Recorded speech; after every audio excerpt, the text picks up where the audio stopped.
નમસ્કાર દર્શક મિત્રો, એડી ન્યૂઝમાં હું છું આપણી સાથે આરડી વાઘેલા। જોઈએ આજના મહત્વના સમાચાર।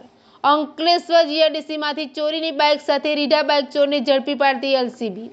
અંકલેશ્વર જીઆઈડીસીમાંથી એશિયન પેન્ટ ચોકડી પાસેથી ભરૂચ એલસીબી પોલીસે ચોરીની બાઇક સાથે રીઢા વાહન ચોરને ધરપકડ કરી વધુ તપાસ હાથ ધરી છે। ભરૂચ એલસીબી પોલીસની ટીમ અંકલેશ્વર જીઆઈડીસી વિસ્તારમાં પેટ્રોલિંગમાં હતી તે દરમિયાન વાહન ચોરમાં ગુનામાં પકડાયેલો કોસમણી ગામની સફેદ કોલોનીમાં રહેતો સુનિલ નાયકા શંકાસ્પદ મોટરસાયકલ લઈને જીઆઈડીસીમાંથી એશિયન પેન્ટ ચોકડી નજીક ફરી રહ્યો હોવાની માહિતી મળી હતી। જે માહિતીના આધારે એલસીબી પોલીસે એશિયન પેન્ટ ચોકડી પાસે વોચ ગોઠવી હતી। તે દરમિયાન તેને મોટરસાયકલ સાથે પકડી પાડી તેની પાસે મોટરસાયકલના જરૂરી દસ્તાવેજો માંગતા તેને રજૂ ન કર્યા હોવાથી પોલીસે તેની સઘન પૂછપરછ કરતા 12 દિવસ અગાઉ તેણે ભડકોદરાની નવીન વસાવતમાં એક ઘરની બહારથી ચોરી છુપીથી મોટરસાયકલનો ઉપયોગ કરતો હોવાની કબૂલાત કરતા એલસીબી પોલીસે તેની ધરપકડ કરી જીઆઈડીસી પોલીસ મથકના હવાલે કર્યો હતો।